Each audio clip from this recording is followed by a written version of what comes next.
concerne les commissions. Et c'est là où aussi que je voudrais dire que président Ayib moom ak nu mu tuddati sax madame Aïssata Tall que ci réforme yi aussi man je trouve qu'il serait intéressant c'est vrai yéen a bind règlement intérieur bi ñu koy réformer et tout et je vois la logique qui a été prise mais aussi qu'il serait intéressant surtout ñu bàyyi xel en fait les députés lan moo ci seeni xalaat parce que tey règlement intérieur bi nga xam ne moom la ñuy réformer waat je trouve qu'il y a beaucoup de choses même à réformer en réalité donc j'insiste sur les commissions comme ni ko Sali waxee donc la présence aussi là-bas doit être obligatoire et qu'il y ait des sanctions parce que loolu moom mooy yoon parce que liggéeyu député yemul aussi véritablement ci plénière aussi bi nga xam ne rek moom la ñuy def beneen chose bi mooy ma am juste une question à demander à Ayib mooy sanction yi ñuy wax li ñuy considérer comme absence est-ce que les procurations maanaam dañuy considérer la personne est absente ou bien donc elle n'est pas absente bëggoon naa ci xam loolu beneen chose bi ma bëgg a relever mooy Maïmouna mu ngi koy wax léegi ñu ngi jaajëfal député yi et tout mais man je trouve que réforme yi waroon na àgg sax ci xam nga Assemblée nationale tey pratiquement la session ordinaire se termine fin juin pratiquement on a 3 à 4 mois de vacances moi je trouve que c'est pas sérieux c'est-à-dire ay nit mënuñu jiite ab réew ba pare en fait ñuy mën a am ay 3 mois et autres de vacances c'est-à-dire vacances yi dafa waroon di yem ci 1 mois la session man loolu laa gëm et ça je l'ai dit donc man loolu laa bëggoon souligner et une dernière chose monsieur le président de l'Assemblée nationale di fàttali rek ne Assemblée nationale bi ñu nekk c'est une institution qui est autonome et que ñun député lépp loo xam ne jàpp nañu ne war nañu ko voter conformément à nos prérogatives danañ ko voter et incha allahu rabbi aussi luñ ci war a promulguer dinañ ko promulguer et tout kooku il faut que ça soit clair l'Assemblée nationale dafa autonome et loolu duñ ko discuter duñ ci def dara ku assemblée bi neexul nag bu la neexee à un moment donné tu peux dissoudre loolu amul benn problème je vous remercie. Merci honorable doyen Mayabé Mbaye. Thierno Alassane Sall se prépare.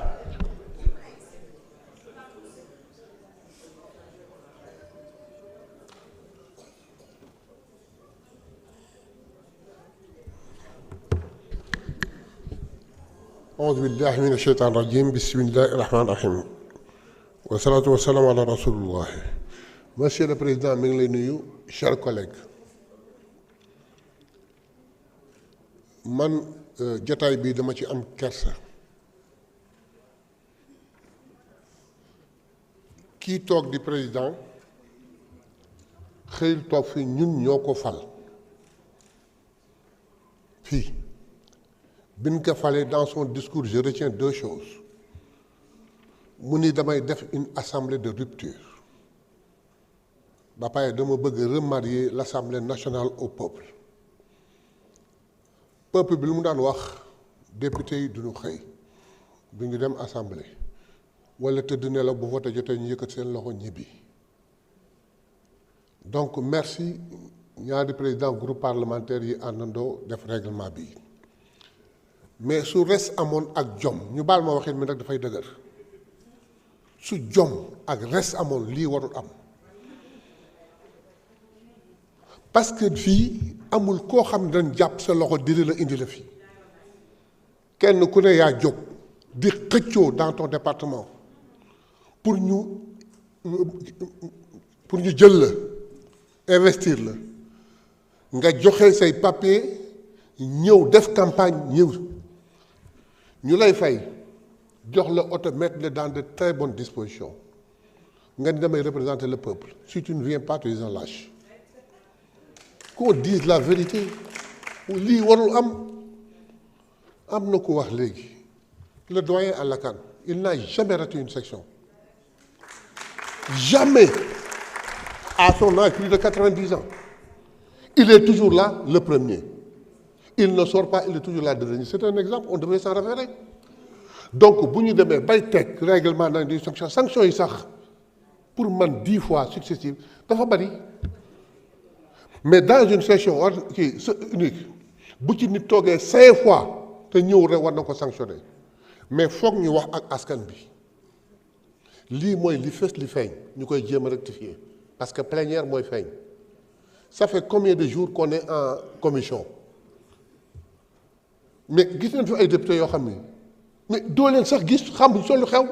te loolu mooy liggéeyu assemblée nationale et pourtant bu caméra yi tàkkee mu ni fang àddina yëpp di seetaan Mayaba Mbaye ñëw taxaw fii jël parole il fait hors sujet Ousmane Sonko par-ci Ousmane Sonko par-là le Pastef par-ci le Pastef par-là jaxaseeg askan bool nag askan bu pare en général du fi sax xaar li ko fi indi vote jóg dem yoonam mais comme disait John mais on devait commencer par les commissions, obliger chaque député à être dans au moins 3 commissions mu nekk une obligation. Deuxièmement, à chaque réunion de commission ñu émarger pour xam les absences et punir de la même manière. Je m'excuse président de le dire askan bi dégg ko dem en commission des finances il a fallu que le président sorte di woote pour que commission bi am quorum pour ñu mën a faire un travail très important donc il faut ñu bàyyi xel lu bare ñun bu fekkoon res am na ak jom lii du am on se dit la vérité jërëjëf li ci des nag mooy soutenir Marième Mbacké li mu wax maa ngi moom ñooy dëkkaale dëkkuwaayam ak sama bos lag bi moo nu dox ñetti weer yu nekk lag bi lakk barki dem bi ñu jógee en travail de commission ici à 18h dama yegg sama kër mais pour ma dugg sama biir kër sax problème la de 16h à 22h lag bi lakk le ministre de l'environnement tegu fa tànkam il n'est même pas venu s'enquérir de la situation mais alhamdoulilah toutes les autorités de Maristes étaient là-bas Marième Mbacké était là-bas les députés étaient là-bas les maires étaient là-bas le commandant était là-bas le préfet est venu donc moom mi nga xam ni liñ ko dénk pour mu sàmm ko sax ma ngay lakk bay jeex la directrice des lacs ñëwul moom ci boppam ñëwul il faut ñu jóg te xool loolu ba xam nu muy demee wax ji nag bu dëgëree ñu ngi jéggalu taxul ñuy jóg mais ku lu xàqu la kan moral dëgg rek mu la yàlla bëgg te wax nañ ko nañu am jom tey liggéey fii allahumma salli ala sayyidina Muhammadin wa sallim. Merci honorable. Thierno Alassane Sall, vous avez la parole. Abdoulaye Tall se prépare. Ah non, vous parlez en dernier.